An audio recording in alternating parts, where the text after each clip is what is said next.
पूर्वी यूक्रेन से लेकर राजधानी कीव तक अपने हमले और भी तेज कर दिए हैं। अब राष्ट्रपति पुतिन ने सीधे अमेरिका और डोनाल्ड ट्रंप को चैलेंज कर दिया है। पुतिन का कहना है, यूक्रेन में रूस के हमलों को कोई नहीं रोक सकता। रूस ने साफ शब्दों में कहा कि अगर अमेरिका में हिम्मत है तो सीधी जंग करे और यूक्रेन को बचाकर दिखाए। ये चैलेंज अब सिर्फ यूक्रेन तक सीमित नहीं रहा, बल्कि अमेरिका और रूस के बीच सीधे टकराव की धमक सुनाई देने लगी है। जंग का दायरा बढ़ रहा है और खतरा भी। नमस्कार, आदाब, आप देख रहे हैं न्यूज 18 का डिजिटल प्लेटफॉर्म और मैं हूं आपके साथ सृष्टि शर्मा। यूक्रेन पर रूस के हमलों ने पूरी दुनिया को हिला दिया।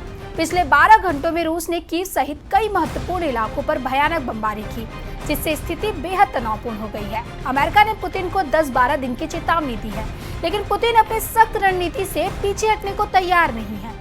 पुतिन ने ट्रंप के सामने 2 विकल्प रखे हैं, या तो अमेरिका रूस से सीधी टक्कर ले या फिर यूक्रेन पर रूस की जीत मानकर जेलेंस्की को बातचीत के लिए मजबूर करे। रूस की ताकत और रणनीति का अंदाजा इस बात से लगाया जा सकता है कि उसने यूक्रेनी वायुसेना के पायलटों को जासूस बना लिया है, जिससे यूक्रेन के F-16, मिराज 2000 और सुखोई 24 जैसे विमान तबाह हो चुके हैं।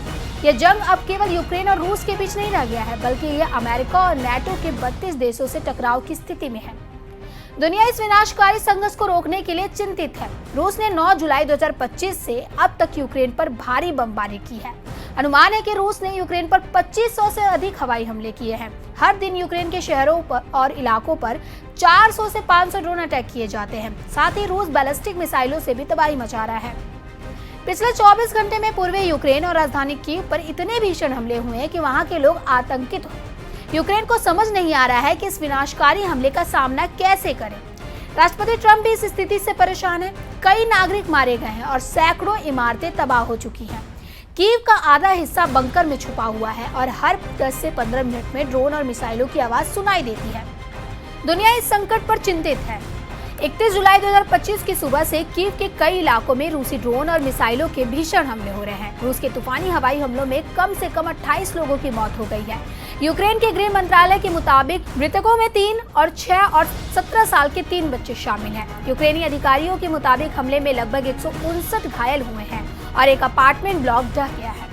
रूस ने 300 से ज्यादा ड्रोन और 8 बेहद शक्तिशाली मिसाइल से यूक्रेन पर अटैक किया है। ये हमले यूक्रेन की राजधानी कीव पर किए गए हैं। रूस के इन हमलों को सीधे अमेरिका को रूस की तरफ से युद्ध करने के लिए खुला चैलेंज बताया जा रहा है।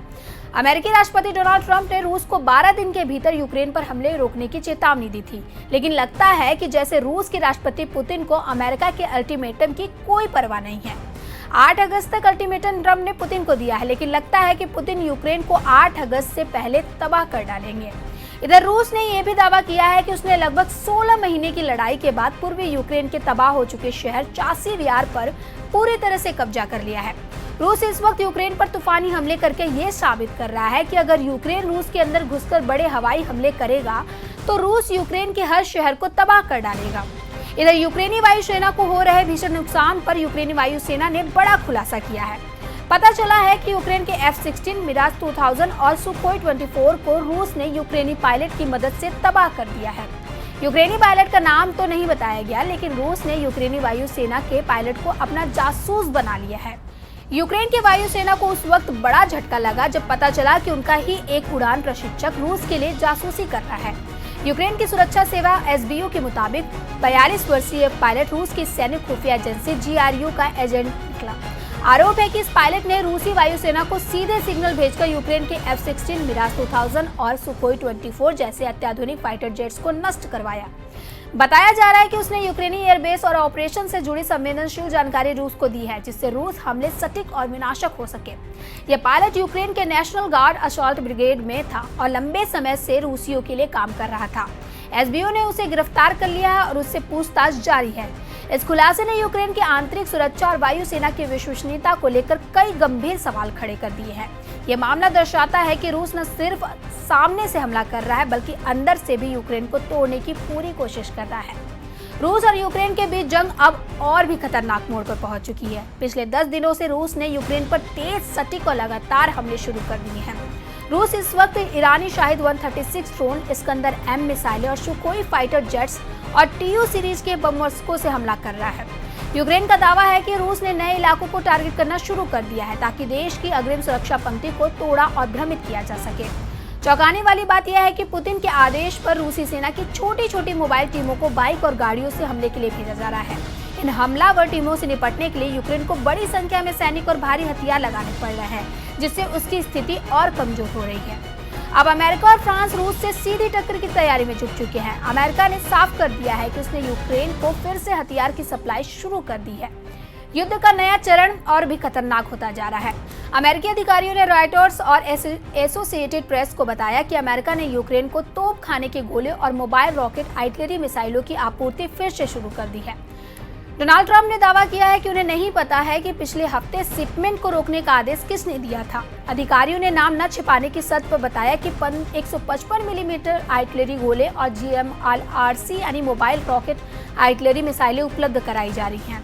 पिछले हफ्ते रोकी गई शिपमेंट में 30 पैट्रियट मिसाइलें, 8500 155 मिलीमीटर आर्टिलरी गोले, 250 से ज्यादा सटीक GMLRS मिसाइलें और 142 हेलफायर हवा से सतह पर मार करने वाली मिसाइलें शामिल थी।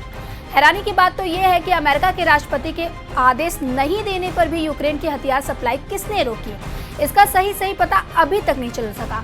फिलहाल यूक्रेन को हथियार सप्लाई शुरू हो गई है। यूक्रेन के खार्किव, खेरसोन, सुमे और ओदेसा में रूस के खूनी हमलों ने हाहाकार मचा दिया। खार्किव में रूस ने पिछले हमलों की तरफ इस्कंदर-M मिसाइलों से कई हमले किए, जिससे यूक्रेन को भयंकर नुकसान हुआ। 7 दिन पहले रूस ने जब ओदेसा पर हमला किया था तो दुनिया ने ऐसी खौफनाक और दर्दनाक तस्वीरें देखी थी कि लोगों का कलेजा कांप गया था। हालांकि रूस के विदेश मंत्री सर्गेई लावरोव ने दावा किया कि काला सागर के बंदरगाह शहर ओदेसा में जिस जगह रूस ने 2 बैलिस्टिक मिसाइलों से हमले किए हैं, वहां पर यूक्रेन के खुफिया अधिकारी यूरोप और नेटो देशों के अधिकारियों के साथ मीटिंग कर रहे थे। इस हमले पर रूस ने दावा किया कि उसके हमले में ओदेसा में मौजूद 66 सैनिक कर्मी मारे गए थे। अब हालात बेहद खतरनाक मोड़ पर पहुंच चुके हैं। रूस ने अमेरिका के सामने 2 टुक ऑप्शन रख दिए हैं, या तो सीधी जंग के लिए तैयार हो जाओ या फिर यूक्रेन को सरेंडर कराने के लिए मजबूर करो। रूस की यह धमकी सिर्फ यूक्रेन नहीं बल्कि पूरे वैश्विक सुरक्षा व्यवस्था के लिए चेतावनी है। पुतिन की आक्रामक रणनीति और छोटे छोटे हमलावर दलों की तेज कार्रवाई से यूक्रेन पहले ही लड़खड़ा रहा है और अब अमेरिका और फ्रांस ने भी मोर्चा संभाल लिया है। जंग का ये नया चरण दुनिया को किसी बड़ी तबाही की ओर धकेल सकता है। ऐसे ही खबरों के लिए देखते रहे न्यूज़ 18 का डिजिटल प्लेटफॉर्म और हमारे चैनल को सब्सक्राइब करना ना भूलें। धन्यवाद।